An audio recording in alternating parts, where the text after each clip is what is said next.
It has been nearly 12 years since the release of the PlayStation 4, which is arguably my favorite console of all time. It's between the PS4 and the PS2, just such an incredible library of games, so many genres well represented, and I think it was really just a golden age for PlayStation with the number of great exclusive games that released over the course of its life cycle.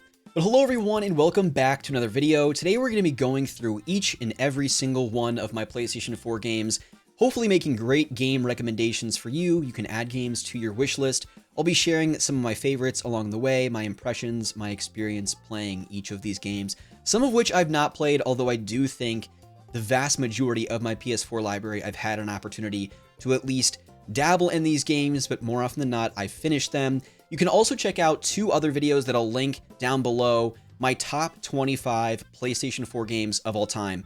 We'll of course be highlighting my favorites over the course of this video, but if you want to just see a dedicated video talking through my top 25 PS4 games, you can check that out. I also recently recorded my entire PS5 collection video as well. If you're interested in looking at that, it'll be in the description below. But without further ado, let's go ahead and get into the game collection. Now, to the best of my ability, everything is alphabetized, but naturally when I buy new PS4 games, I try to squeeze them in certain places in the shelf and reshuffle everything around to make sure it continues to remain alphabetized on my shelving unit back there, but naturally you're going to get some things that are out of order, so just bear that in mind as we continue to move forward. But first game we got to talk about here is 13 Sentinels Aegis Rim, a Vanillaware visual novel that I've not yet had the opportunity to play, but I've heard nothing but really strong things from my friends saying that there are odd similarities between the Lost TV show, which is my personal favorite show of all time. I think because there is some like sci-fi elements to the storytelling, a real emphasis on its characters, and just kind of seeing their development over the course of the game. So a game I've been meaning to play, visually looks really nice, and I think would be a very fitting game to play on the Portal. Anything Vanillaware puts out is definitely something kind of catches my eye. So if you've played 13 Sentinels, let me know what you think. One I still need to get around to playing. Next up, we have Arcania: The Complete Tale, which as I understand it is intended to be kind of a spiritual successor to the Gothic and Risen series. So think your Western style RPGs, The Witcher, Skyrim, that style of RPG, a very by the numbers story. You're not going to remember any of that, but if you just enjoy running through a medieval fantasy open world, you have that Jeremy Soule kind of ambient music playing in the background as you kind of hack and slash your way through goblins, elves, and other things like that. Consider picking this up on the cheap. I'm a big fan, and I will probably play just about any style of RPG like that. You'll see more of them throughout the collection, but for fans that are looking for something of real quality, you probably should look elsewhere. Next, we have a fat stack of Assassin's Creed games, and we're going to be going through each of these individually. So if you're not looking for Assassin's Creed recommendations and you have no interest in the series, probably worth fast forwarding a bit. But first up, we have an incredible trilogy, the Ezio collection. This has Assassin's Creed 2, Brotherhood, and Revelations. It's tough to like not acknowledge how groundbreaking Assassin's Creed 2 specifically was when it came to world building, open world design, just traversing an open world in kind of Renaissance Italy. And Ezio as a main protagonist is still just such a badass. He's just so cool. And I actually have an Ezio Auditore figure right behind me. I'm still of the belief that these games are really good. Yes, it is cumbersome to navigate in scale buildings, and the parkour has not aged too terribly well, but I think there are still some incredible story moments in 2 and Brotherhood specifically, and I'd love for Ubisoft to remake the second game. These are of course remasters of those games, and even still I just think the graphics are a bit dated, as are the controls, but still some of my absolute favorites.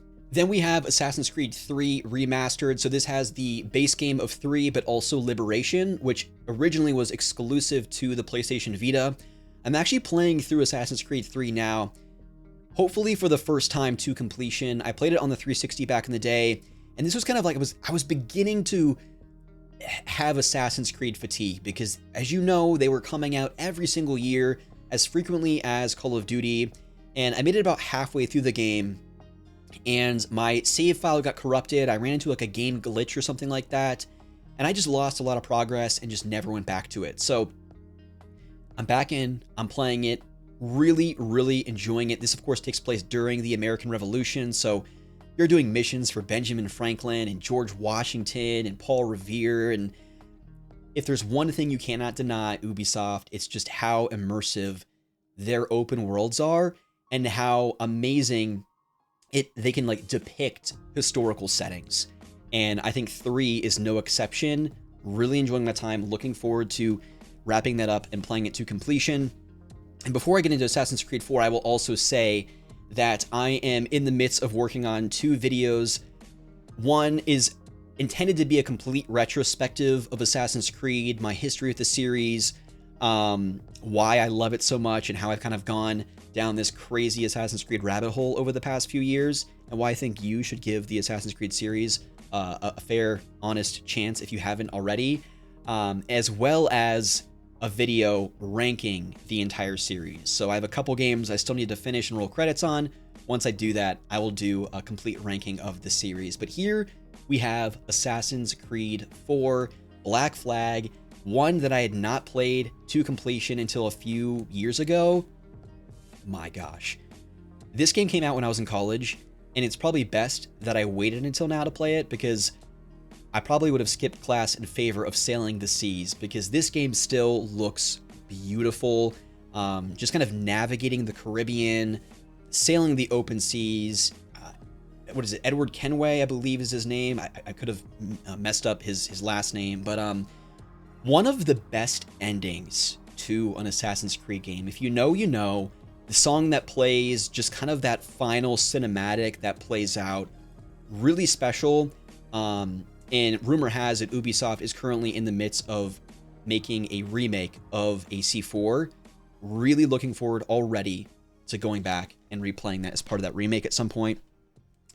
Assassin's Creed Syndicate, for folks that are really looking to get that old school Assassin's Creed feel, but in more of a enhanced graphics, and the controls don't feel as cumbersome as something like Assassin's Creed 2, look no further than Syndicate. This game, it takes place in London during the Industrial Revolution. You play as a brother and sister. You're doing missions for like Charles Dickens and other folks that were obviously relevant and alive at that time. And you also had a grappling hook in this game, so you could basically just like Spider-Man your way around London. Fantastic game. Something I need to go back and clean up the DLC on. And they recently added a patch for PS5 and Xbox Series X, so the game runs at 60 frames per second. So if you're looking for a breezier, 15 to 20 hour Assassin's Creed game that plays more like older school AC and not a massive open world, Syndicate is definitely the one to check out. We have Unity, one that I have not yet finished. This takes place during the French Revolution.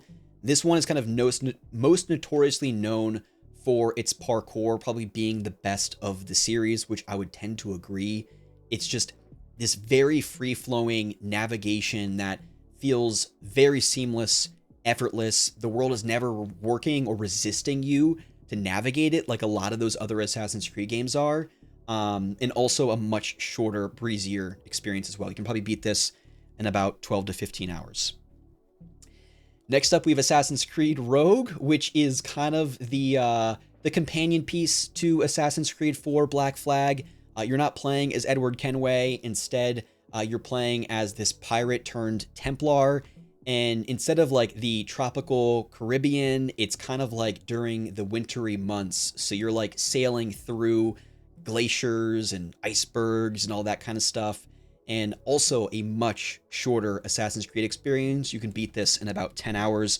One I've not quite rolled credits on. Still working on that. And then Assassin's Creed Chronicles, which is a collection of 3 games, India, China, and Russia, all 3 of which are gated exploration, side-scrolling platformers. I've never played these, been meaning to. I've heard they're actually pretty decent. So if you've played these, let me know. What are your thoughts? All right, next up we have some of the Assassin's Creed open world games. First up, AC Origins. This was kind of paving a new way for Assassin's Creed with these massive open worlds, RPG mechanics. They were just much different. I think it was a big risk for Ubisoft, but I think it was a welcome change for many, including myself. But not initially. When I originally played Origins, I was like, the controls were very floaty. I didn't like that it was such a massive open world, but I've always had a fascination with ancient Egypt. So thankfully, I went back to the game a few years later. I've since gotten the platinum, played all of the DLCs, just a massive, massive fan of Origins. It is undoubtedly my favorite Assassin's Creed game. Phenomenal story. And even though it is a big open world and there is some like level gating going on deeper into the game that kind of halts player progression, I think it's also, next to Assassin's Creed 2 and Brotherhood, the best story in Assassin's Creed and some of the best protagonists in Bayek and Aya, this married couple that's kind of seeking revenge for someone murdering their son. So Origins, incredible, absolutely loved it. Next up, we have Assassin's Creed Odyssey, which takes place in ancient Greece. Also a really, really good game. If you're like a fan of 300 or like just Greek mythology, give this game a try, understanding full well that you're going to get into the same things that frustrate people in Origins, where there's some level gating going on deeper in the game. Ubisoft caught quite a bit of flack for all the microtransactions in this one, for like some of the outfits that you could buy, but you can bypass all that, still play the game without needing to pull out your wallet and buy a bunch of miscellaneous stuff. Also a really good story. One I'd very much recommend. I don't have Valhalla here because it's part of my PS5 collection. You can go to my PS5 collection and hear my thoughts about that. Next up, we have Biomutant. You would have thought this game was developed by Ubisoft because it shares a lot of its open world design. You're playing as this, what is this, like some kind of mouse of sorts? Kind of a post-apocalyptic RPG with kind of kung fu mechanics. You're like learning all kinds of different like kung fu fighting styles and stuff like that. And it's all right. It just felt, there was a level of unpolished that I wasn't anticipating, or maybe I should have expected given how long it was in development. It kind of feels like it's trying to be Ratchet and Clank in an open world with some Dark Soulsy like heaviness with its combat. And it's one I need to go back to because I've only played it for a few short hours. Some friends of mine have said there's a pretty decent RPG there. Other folks have said you're better off looking elsewhere for this type of an experience. So your mileage may vary for Biomutant, but you can pick it up for probably super cheap nowadays. Next, we get into two of my favorite games of the PS3 360 generation remastered, and that is the Return to Arkham collection with Batman Arkham Asylum and Arkham City.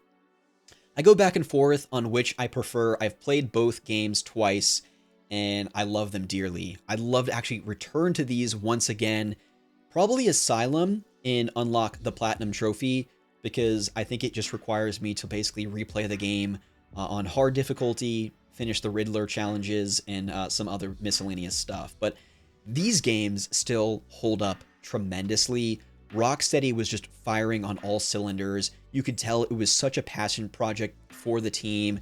They had a great just appreciation and respect for the Batman character at all levels, right? The original comic books, the 1980s, the 1990s, Batman films, certainly Batman the Animated Series, because you have Mark Hamill and Kevin Conroy reprising the roles as the Joker and Batman, respectively.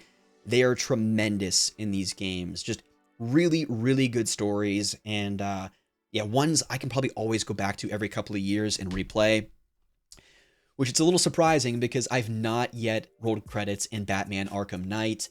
It just felt different, you know? And of course, the Joker is not front and center as the villain. So yeah, I don't really have any good reason or excuse for not finishing yet. I need to go back to it for sure, because navigating the city in the Batmobile is certainly something to behold. It's pretty cool, and they went all out leaning into the Batmobile. So let me know, what are your thoughts on that? And my gosh, what a fall from grace that Rocksteady was forced to make something like Suicide Squad Kill the Justice League and not, I mean, take any other comic book DC character, and I would have been thrilled if they just created another trilogy or made another Batman game. But no, instead we got some sloppy live service game in Suicide Squad, and it's just a real shame because they genuinely created, I think, one of the best trilogies of that 360 PS3 era, for sure. All right, we've got the next stack of games here to talk about. You're just going to see games mysteriously disappearing behind me as I'm putting games back on the shelf, taking more off, and Scooby has also joined us for the collection video, so a privilege and an honor for him to be here. Next up, we have a collection of one of my favorite trilogies, possibly of all time. Can I say that? The BioShock collection. BioShock 1 was just such a pivotal, groundbreaking, I think, generation-defining first-person shooter. I don't think that's hyperbolic to say with its storytelling, what it was doing, just environmentally, like the world it had created, how eerie it was. I love BioShock. I've replayed that game several times. I've only played BioShock 2 once. I don't think that game gets the credit it deserves. I think it was one of those Dark Souls 2 situations, though, where Ken Levine may have stepped away the same way Miyazaki did for Dark Souls 2, but then obviously came back for BioShock Infinite, which is equally phenomenal. I've since been reading and hearing a lot more of like, oh, BioShock Infinite actually wasn't as good as people said it was. I don't really buy into that at all. I think that game is incredible as well, and just such a mind-boggling story to unpack when you roll credits. Both BioShock 1 and Infinite are, but my gosh, the ability to play these remastered games on current generation consoles, if you've not played the BioShock games, what are you doing? Arguably the best hacking minigame in any video game I've ever played. I'm a big fan of Pipe Dream, so honestly, BioShock hacking, if that was ever like some kind of Xbox Live Arcade game, I probably would have put 100 hours into that. But anyways, I can gush all day about BioShock. If you've not played these games, please do yourself a favor and play them.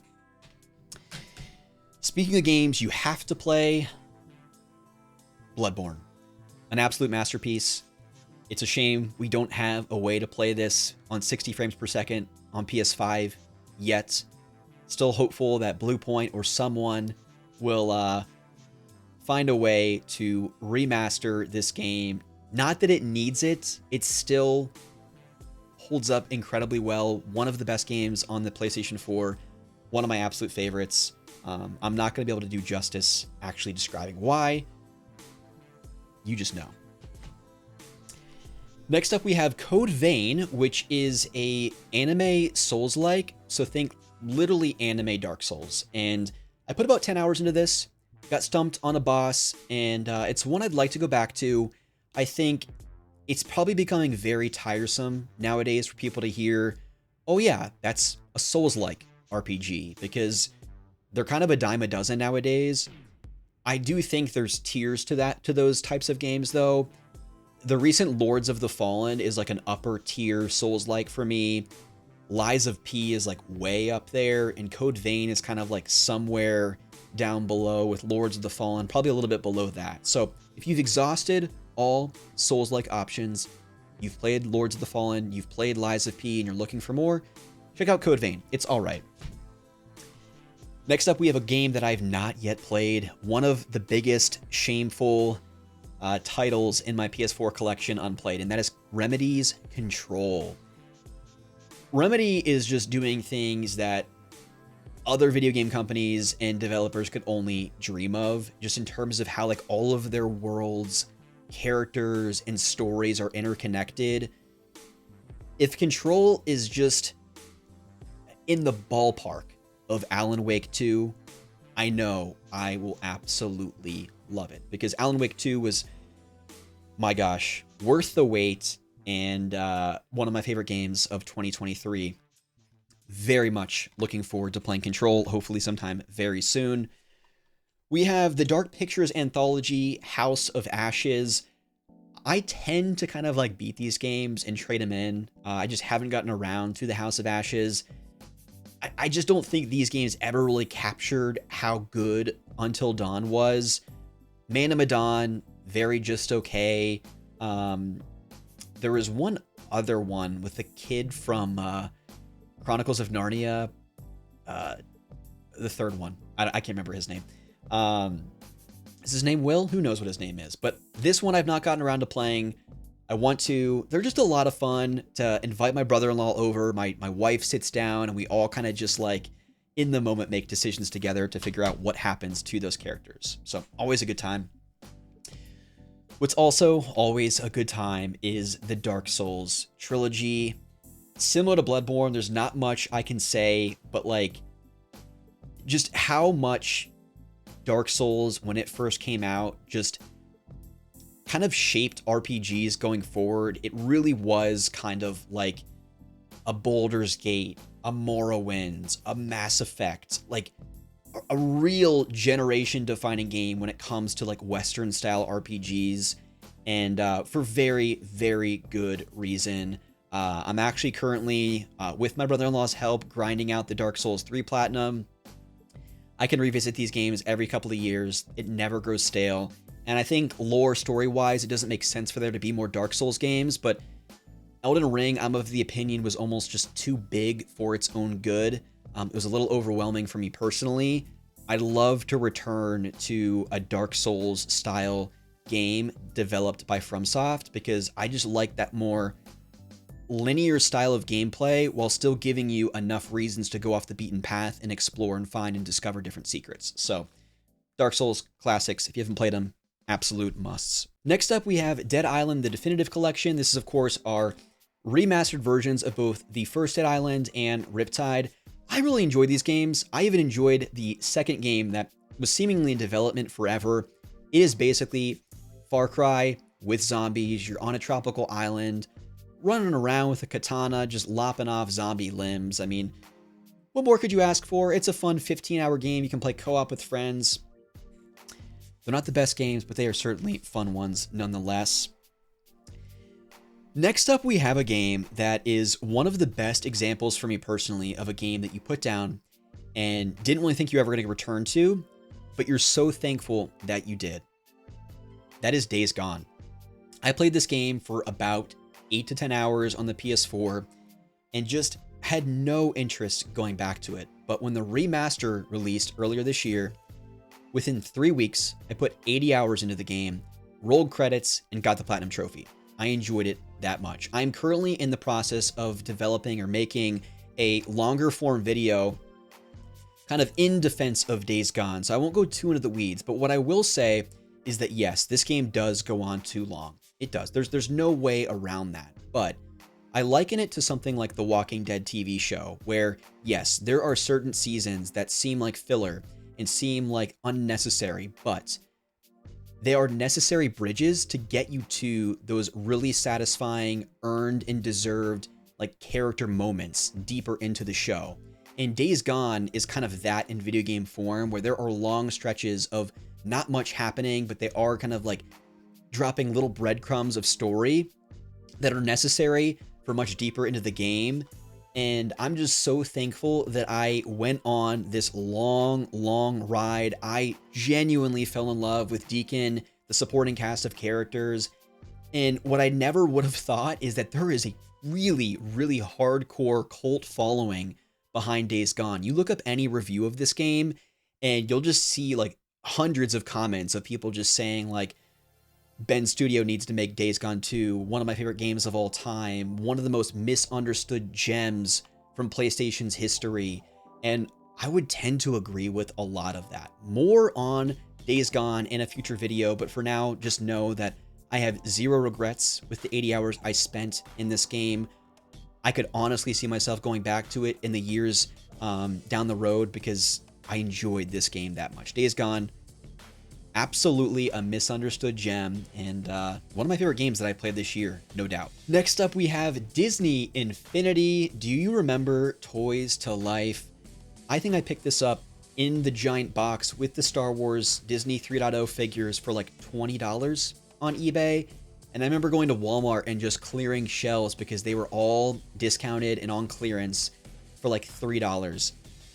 Truthfully, I think this was such a novel idea back then. I mean, you had Disney Infinity, Skylanders, of course, Lego Dimensions. I just think it was such a neat way to as the name implies, bring toys to life in video game form, kind of similar to the amiibo, right? Like you're placing these characters on this portal, and whether young kids or adults can then see these characters come to life in the game, in a variety of probably puzzles and just platforming sections and all that kind of stuff. So I'm looking forward to giving this a try, and down the road, I'd love to play this game with my daughter. You know, when it makes sense to introduce video games to her, I just think it would be really neat to place these different figures on a portal, yeah, and just play a little licensed platformer action game like Disney Infinity. So really neat game. I'm curious if anyone else out there is a fan of Disney Infinity or Skylanders. Next up, we have the Arcane Collection. So this includes Dishonored 1, 2, Death of the Outsider,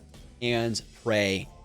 When I first got my PS4, I played through the entire Dishonored series as fast as I played through Wolfenstein, The New Order, Old Blood, and New Colossus. I was just so immersed in these experiences. And Dishonored specifically, like, just the way, the level design in those games, the player choice it offers to kind of go through the games in any style you want. You can go through, shoot up a bunch of people, take people out, kill people, or you can go as stealthily as possible and not kill a single person. The choice is really up to you, and that's why I think replayability, there's so much replayability opportunity with these games. I've been meaning to go back to them because it's been at least 5 or 6 years since I've played any of the games in this series, but if you are a fan of like the Thief games or even the more recent Wolfenstein games, you like stealth, consider checking out Dishonored. Really great stories, and just, again, I can't emphasize enough just how fun it is to navigate those levels and kind of like it's like a playground of sorts, similar to Hitman, where you can kind of figure out where you want to go and how you want to tackle each level. Very special games. I actually have a duplicate copy of Dishonored, so we'll pass over that. We talked about Vanillaware earlier. We have Dragon's Crown Pro, which is a remaster of kind of a side-scrolling beat-em-up action RPG style of game that I've not yet had the opportunity to play. I believe you can play this co-op.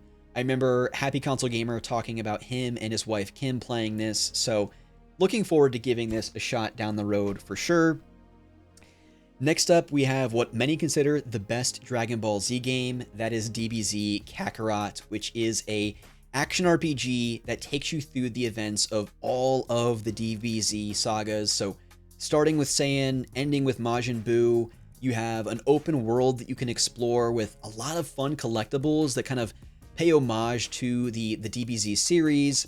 And yeah, if you're just a fan of those kind of like arena style fighters, like some of the other Dragon Ball Z games, but this one, again, has that open world that you can more freely explore. I think that to me was what was always missing about those earlier like Budokai games. It's like, man, I just want to fly around the world and explore to my heart's content, and this game gives you that freedom and opportunity. So as part of like my trophy backlog challenge this year, I said I was going to go through this and get the Platinum Trophy. I don't think I'll be doing that this year, but certainly in the future, because I'm just been really itching to kind of experience the entirety of the DBZ story. Next up, we have a collection of Dragon Quest games. First up, we have Dragon Quest Heroes, The World Trees Woe, and The Blight Below. This is a Musou Dynasty Warriors style game where you just have waves upon waves of Dragon Quest enemies coming at you, and you're just kind of mowing them down. And I really love when familiar IP are used for maybe a less than popular genre, like the Musou Dynasty Warriors thing, right? Like, I'm not someone who would go out of my way to play the latest Dynasty Warriors, but when you put a Dragon Quest or a Fire Emblem or a Legend of Zelda spin on it, yeah, that sounds much more interesting to me. So I played a bit of this, one I need to go back to. There's also a sequel that I do not own. But speaking of taking a familiar genre and putting a different type of IP to it, we have the Dragon Quest Builders games, which I am not a fan of Minecraft, really. Just, to be honest, it's just kind of overwhelming to be in this giant sandbox, left to your heart's content to do whatever you want. That's my opinion. Other people, they're salivating at the mouth with excitement at the opportunity to do that kind of stuff.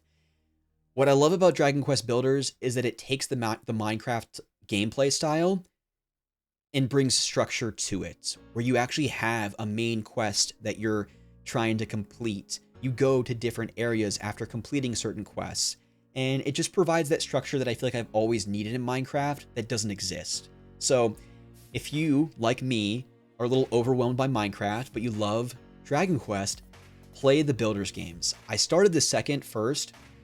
I put like 25 hours into it and just kind of cold turkey out of nowhere stopped. I need to go back to it because I was really, really enjoying my time with that game. And feels like it'd be really fitting to play on the PlayStation Portal as well. Next up, we have Dragon Quest XI Echoes of an Elusive Age. I love this kind of reverse style box art here. I put like 25 hours into this game when it first released, and for whatever reason, got distracted, played other games. It's one I need to go back to, but similar to Dragon Quest VIII or Dragon Quest VII, it's long. It is a beast of a game, and not that that's a bad thing, but I have to be a little bit more mindful nowadays as a father, which games I'm picking and choosing, which games I'm playing, and I just have to be in the right mood. I'll definitely go back to Dragon Quest XI at some point. I'll probably restart because they've since released Dragon Quest XI S, like the definitive version, so you can play in like an 8-bit style fashion through the entirety of the game, which is amazing. I think they also modified the score to like be orchestral, or they did something with the music to either make it better, or I don't know. I'm speaking out of turn here. All I know is I need to go back to Dragon Quest XI. Now, newcomers to the channel need to know that when I'm going through a film series, a TV show, if there are any video games associated with that, I typically end up buying them, and a couple games show up from eBay a few weeks after going through those movies.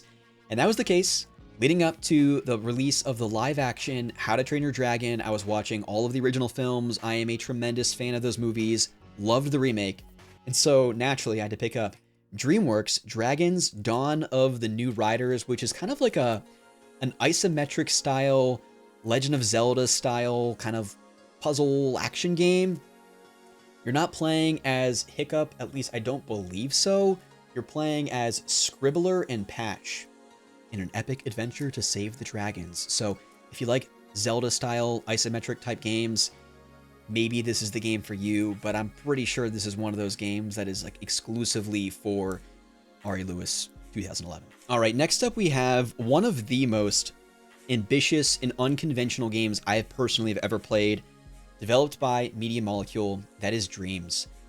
Essentially like a virtual playground where you can explore and play thousands of user-created playable video games. You can like make your own music tracks. It is phenomenal what they created.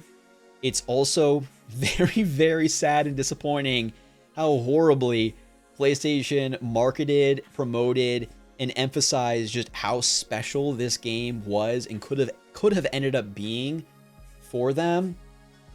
But yeah, a lot to love about Dreams. A lot of really interesting and amazing creations from a lot of players out there. And yeah, if you want to make your own video game, look no further than Dreams. It's one I absolutely have not spent enough time with. Next, we have a game and a series that I've had a bit of a love-hate relationship with, and that is Fallout. Of course, I'm speaking about Fallout 4 here.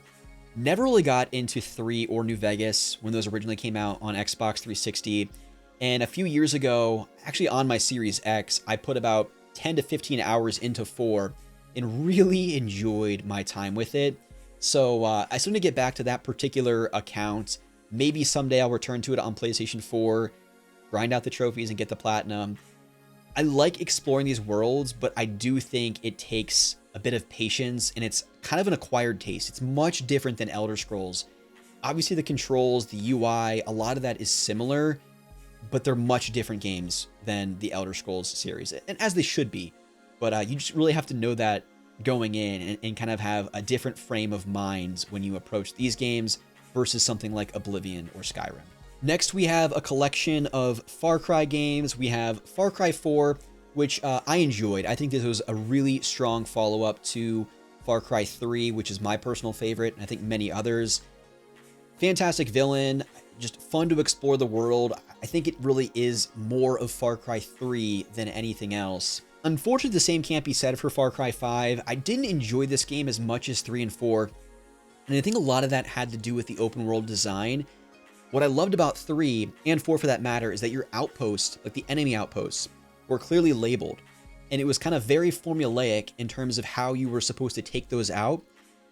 And the structure of the open world in 5 was just different, and that UI change just really threw me off, and I didn't enjoy it as much. However, I am very sentimental, or I have like a soft spot for this game, nostalgic if you will, because it was the first game that I beat when we moved into our house. So whenever I listen to the soundtrack, which is terrific by the way, I'm just like, man, I really need to go back to Far Cry 5 because it reminds me of just kind of that blissful honeymoon period of my wife and I moving into our first home, settling down, putting up decorations, furnishing the home, all that stuff that goes into becoming a first-time homeowner. And I'm like, I need to go back to Far Cry 5. So maybe someday, wouldn't mind grinding out the platinum on that. Far Cry Primal, excuse me, is one of my favorites in the series. I think it's kind of the black sheep. Not a lot of people talk about it positively, but it takes place in 10,000 BC. So instead of, you know, your shotgun and your typical grenade arsenal of weapons in a Far Cry game, you're using a bow and arrow. You can throw beehives at people that just explode and chaos ensues.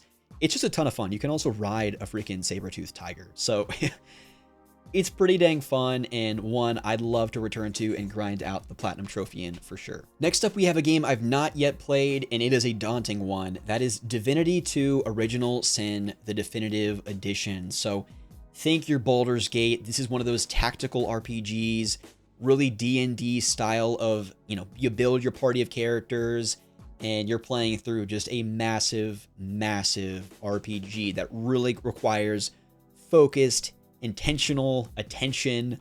So I just need to be in a very particular frame of mind to play this. But I was actually talking to a good friend of mine over the weekend about this, and he was just highlighting how strong the soundtrack is and how good it is. And that got me kind of thinking, you know, maybe I need to prioritize this and move it up in the backlog priority list. But if you've played this, let me know, what are your thoughts?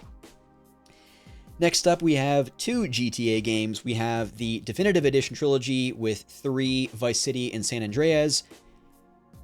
This game caught quite a bit of flack because it was not as polished as it should have been at launch. I think they've cleaned it up a little bit since then, but these are classics. I will never forget when I played Grand Theft Auto 3 for the first time, as I'm sure no one else will forget their first experience with either Grand Theft Auto 3, Vice City, or San Andreas. Just the freedom that that game afforded the player to literally run around an open world and do whatever you want. And there were consequences to those actions, but just jacking up your wanted level, running around the city, trying to escape the police, not to mention the stories, playing through the single player campaigns.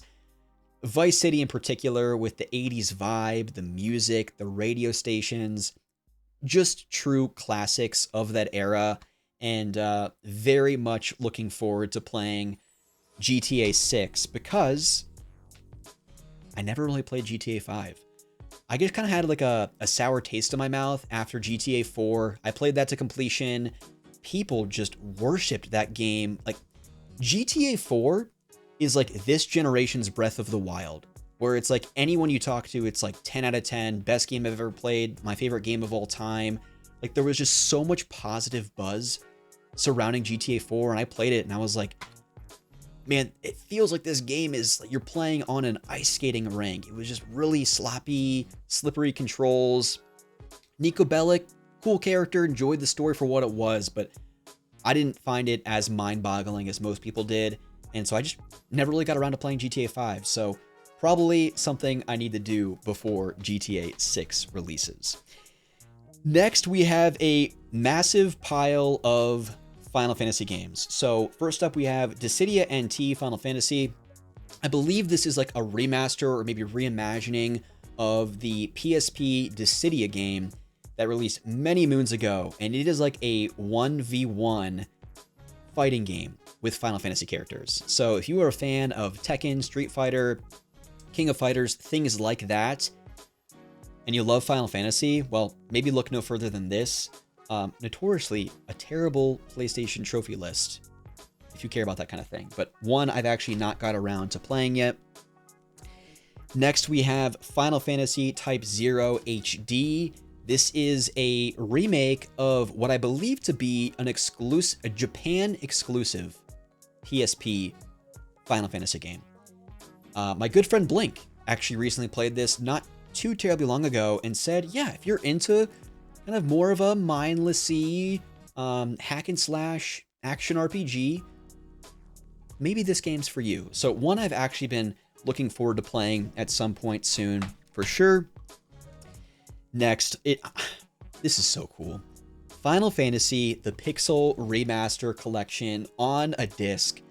How amazing is it that we can essentially play the entirety of the Final Fantasy mainline series on a PlayStation 4 console? You have 1 through 6 here. You, of course, have 7 remake, 8, 9 remastered or ported, 10, 12. You know, it's weird. There's one particular mainline Final Fantasy game that we can't play on current gen PlayStation hardware. And that's the 13 trilogy. I'm looking at you, Square Enix. I know you're watching this video. Please, for the love of God, get us 13, 13-2, and Lightning Returns on PS4, PS5. We would love to replay those games, or at least I would.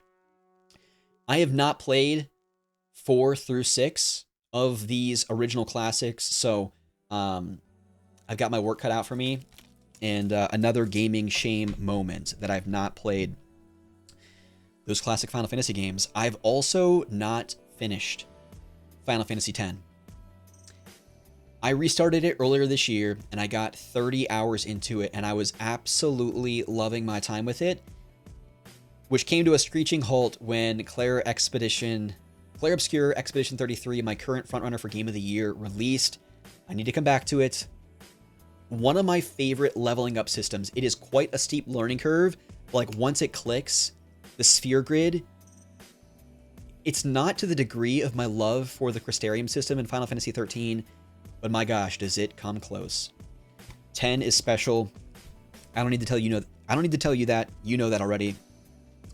Final Fantasy 12, The Zodiac Age, a game that I played for the first time a couple of years ago and absolutely loved. Talk about combat systems that I just really fell in love with. The Gambit system. Yes, it plays out more like an MMO than anything else, but as someone who doesn't have a lot of experience playing MMOs, but has always had an interest in playing stuff like Final Fantasy 11, 14, World of Warcraft, this kind of gives me a bit of a flavor for an MMO without getting completely sucked into that world. Also, phenomenal music from, I want to say Mashio Sisoken, but that's not the case. It's the person who did the scores for Final Fantasy Tactics, Tactics Ogre, everything that's in that Ivalice world. That's who composed the music to this game, and it is so freaking good. I'm already itching for a replay of this game on the Nintendo Switch because I'd love to just kind of play it on the go. Next up, we have Final Fantasy 15, the Royal Edition. I am a very big supporter of 15. I know it's most people's, or not most people's, cup of tea. You don't like how you have to watch an anime and read a book and watch a movie to understand the story in its entirety. When it released, I think it was a mess. They've done some work to kind of piece together things to be less messy. But I originally played this game in 2020 at the peak of the pandemic when I couldn't visit friends or family. And I was able to just go on this bro trip with my buddies in Final Fantasy 15, get into the regalia, tune into some really cool Final Fantasy music, run around the open world, and just do some quests with my bros. And I enjoyed the hell out of this game, even if it's not everyone's favorite Final Fantasy. And some people vehemently are against it, which, chill out, people. I understand it's not your Final Fantasy, but there's a lot to love about 15. Next up, we have Theater Rhythm Final Bar Line, one of the best rhythm games ever.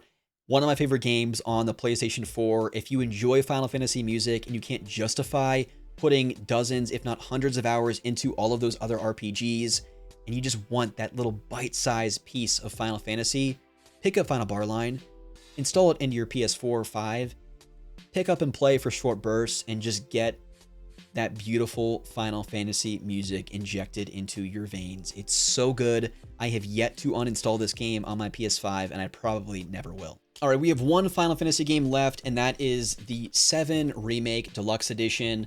Love this little foil cover here. And as someone who has never really experienced the original Final Fantasy VII story to completion, I've always kind of played the opening, 3 to 5 hours when I was a kid, even as an adult.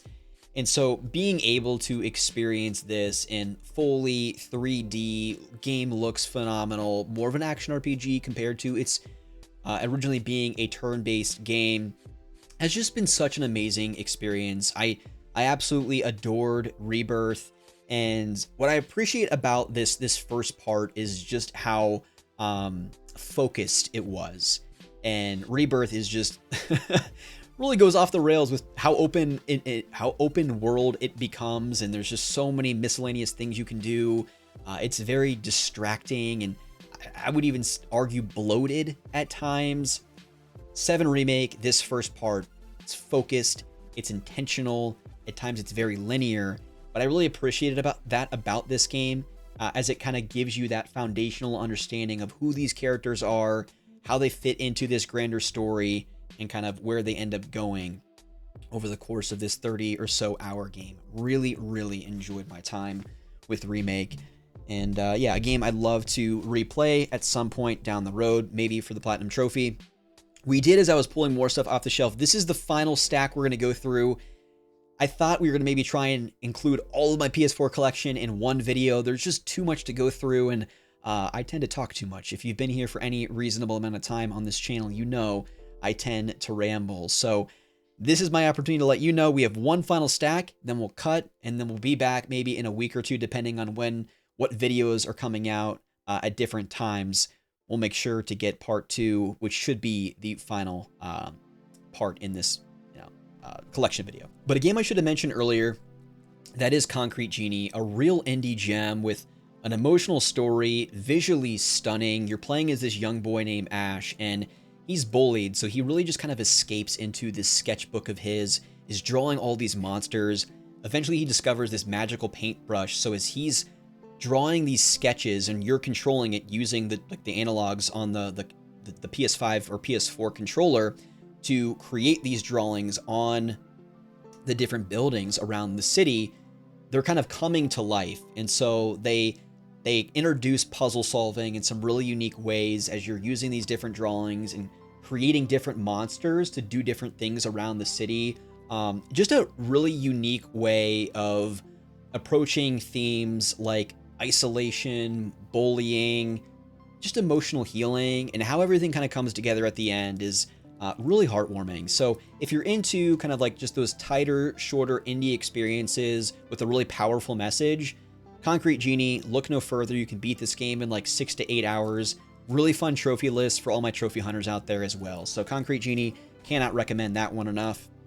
I think this game needs no introduction and no real explanation from me. We have the 2018 God of War, just a phenomenal way of reinventing a character where everyone kind of has a real just understanding an idea of who this character is supposed to be, and then they kind of make it much more emotionally charged as Kratos becomes a father to Atreus. And I'd love for Xbox to do something like that. Not that I expect Master Chief to be running around with his kids in the jungle or something, but like, my gosh, like, I really appreciate how PlayStation's first-party studios have kind of taken risks with their IP over the years, and obviously it really paid off for them with God of War. Next up, we have a real gem of a 3D platformer, as we've kind of come into this renaissance, I think, of 3D platformers. We have A Hat in Time. All of them kind of play a little bit different and are trying to emulate different 3D platformers of the past. A Hat in Time is very much trying to be Mario 64, and I think it does a really good job at that. There's different tiers for me of where I put these newer indie 3D platformers. Tinykin is at the very top. I can admit, even though I really have a soft spot for something like Yooka-Laylee, it has its problems, right? So like Hat in Time is kind of up there with like the new Super Lucky Tales of the world, close to Tinykin, but not quite there. So if you love 3D platformers, A Hat in Time, very charming, and definitely borrows inspiration from Mario 64 in some great ways. We have Horizon Zero Dawn, the complete edition. I'll probably part ways with this copy because I recently got the remaster for PS5. But speaking of PlayStation first-party studios kind of taking risks and doing something different, Guerrilla Games was definitely in need of changing it up, walking away from the Killzone franchise, and you would have never expected them to take on an open-world post-apocalyptic RPG with mechanical dinosaurs, but they did it. It's great. Its follow-up, Forbidden West, is also pretty great, and I'm looking forward to Aloy continuing her adventures in a presumably third and final installment, I'd imagine on PS6. Next up, we have Hot Shot Racing, which, if you are familiar with stuff of the past, like Outrun, this is exactly that. It's trying to emulate those classic arcade racing games. What makes it particularly special is that if you're familiar with the All Gen Gamers podcast from way back when, Jason Heine, who was kind of the audio production engineer of the show, he composed the soundtrack to this game. And it is just bursting from the seams with Jason Heine's personality and his style of music. The music that you're actually listening to right now are background beats that he also produced and kind of composed himself. So yeah, if you're a fan of classic arcade racing games, definitely check out Hot Shot Racing. Next, we have It Takes Two, a game I've unfortunately not played too much of. My wife and I started it, and for all the reasons people have talked about, I can see why it won Game of the Year a few years back. A very special cooperative game, one I'm looking forward to kind of returning to and rolling credits on.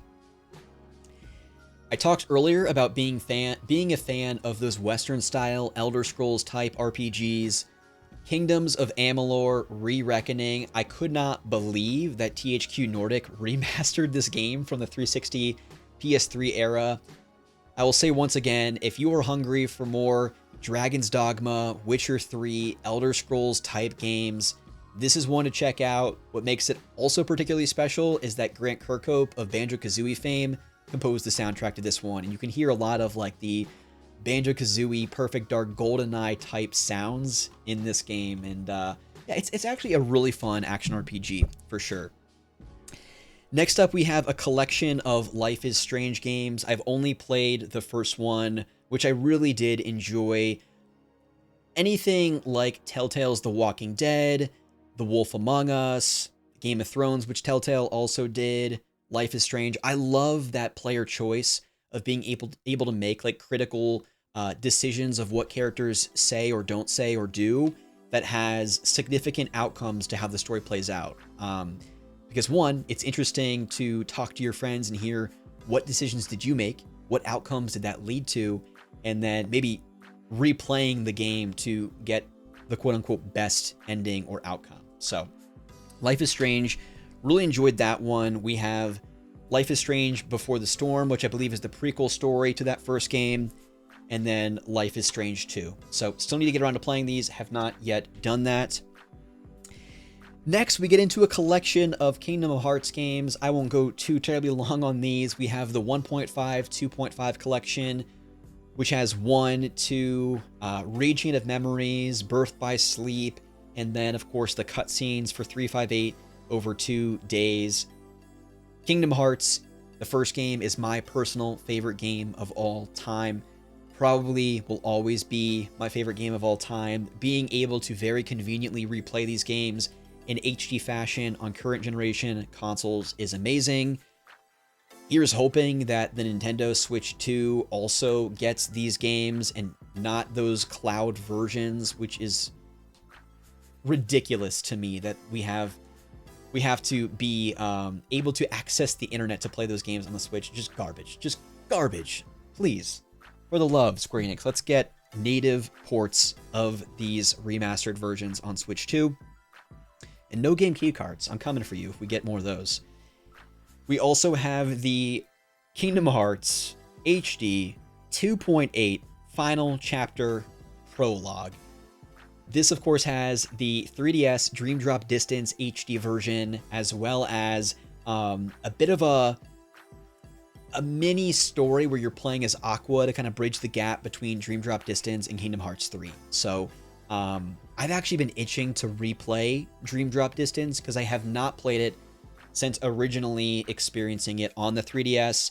And there's some really unique worlds, some fantastic music, and again, it's just nice to have a home console version of that 3DS game. We also have Melody of Memories, a fantastic rhythm game of Kingdom Hearts, all of its, versions of games.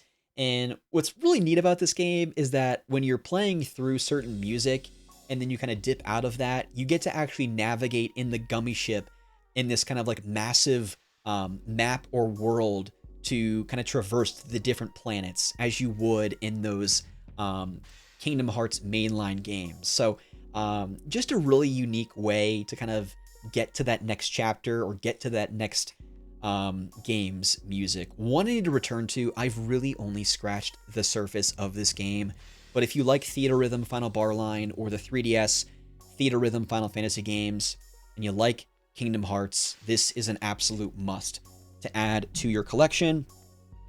We also have Kingdom Hearts 3, a game that for me personally, when I first played it, I enjoyed, but we were waiting for it for like 15 years coming away from Kingdom Hearts 2 with all of those portable entries along the way. So could it have ever lived up to my expectations fully? Probably not. But what I will say is that I feel like it's aged like a fine wine in my mind. Like I look back on this experience so fondly and I've become so nostalgic for it, even though it only released like 6 or so years ago. I've been meaning to replay it, complete the DLC, get the Platinum Trophy. So many incredible worlds, Toy Story, Frozen, Tangled, like all of your favorite Pixar films come to life in here, Monsters, Inc. being another one. And just that opening with Hikari Utada and Skrillex, Face My Fears. You never thought they could have topped Kingdom Hearts 1, but they freaking did it with Kingdom Hearts 3. Unbelievable way to open up that game going into Olympus Coliseum, the Hercules world. And just also, can we get a look at that box art? Some of the absolute best. Really need to go back to Kingdom Hearts 3 and replay that.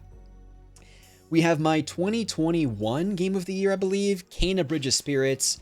Think Dark Souls meets Horizon Zero Dawn meets Studio Ghibli in a kind of bite-sized 8 to 12 hour adventure that doesn't overstay its welcome. You get to collect these little rot characters, outfit them in all these fun little goofy hats. Just a really charming action RPG that would have felt really at home on the Xbox 360, PS3. We don't get many games like this nowadays, so I really cherish them when they release. I've seen a lot of people throw a lot of shade at Kena nowadays, and I just don't really get it. I personally love this game. It was my Game of the Year, and I hope Ember Labs is working on a sequel.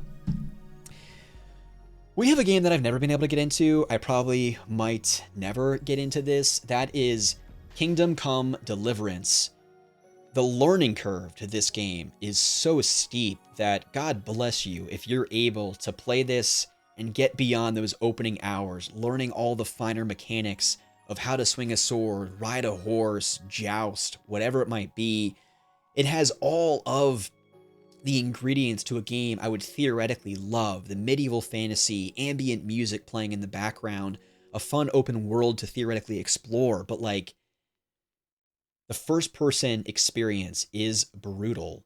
Maybe the second game I might be able to get my head around, but I've heard that like if you didn't like this, you're not going to like the second because it is just more of the first. If you like Kingdom Come Deliverance, what is the secret sauce? How do you get into this game? Because I desperately want to. 2 final games here to round out part 1 of this collection video. We have Made Obscure. I have not quite broken the seal on this. This is kind of a first-person indie horror experience that I think caught a little bit of buzz, but again, I think still kind of remains, I don't want to say a hidden gem because I don't know if people actually appreciate this game fully, but think Silent Hill, meets kind of Resident Evil. Definitely one of those games that I'm looking forward to popping in during the spooky season. And then last, but certainly not least, we have Metal Gear Solid, the definitive experience. Another gaming shame, I've never completed a Metal Gear Solid game in my life. And I've been trying to find what is the best jumping on point. And I think, truly, the type of gamer that I am, the type of games that I love, 5, The Phantom Pain is probably the one most fitting for me to jump onto, because you have seemingly this massive open world. You have these different like outposts and like enemy bases that you can kind of infiltrate and take over in your own unique ways. Like, really screams Far Cry to me. I could be completely, no pun intended, off base with that thinking, but from the gameplay footage that I've watched, that's kind of the vibe that I'm getting from this. The player freedom to kind of approach and explore the open world in your own way. Go in guns blazing, go in hanging from a helicopter, shooting up these people, or, you know, in traditional Metal Gear Solid fashion, stealthily taking your way or making your way around this world, taking people out while experiencing its very Kojima over-the-top like story. So, what are your thoughts? What's the best jumping on point for Metal Gear Solid? And don't say 1, because I'm probably not going to play it. At least not anytime soon. I apologize for all the diehard Metal Gear Solid fans out there. All right, everyone, that is part 1 of my PlayStation 4 collection. Really thought we were going to try and squeeze everything into one video, but this would probably go on for at least 2 hours. I have well over 100 games in my PS4 collection, so I hope for this first part you've enjoyed it. Let me know in the comment section below, what are some of your favorite PS4 games? Are there any notable omissions so far in the collection? Understanding kind of where we're at alphabetically. Let me know in the comment section below. And if you enjoy these collection videos, give me the thumbs up. Let me know if you'd love to see me do more of my game collection in these types of videos. But stay tuned for part 2. And like I said at the top, if you want to check out my top 25 PlayStation 4 games, you can check out those videos in the description as well. I want to thank you so much for watching, and I will see you in my next video.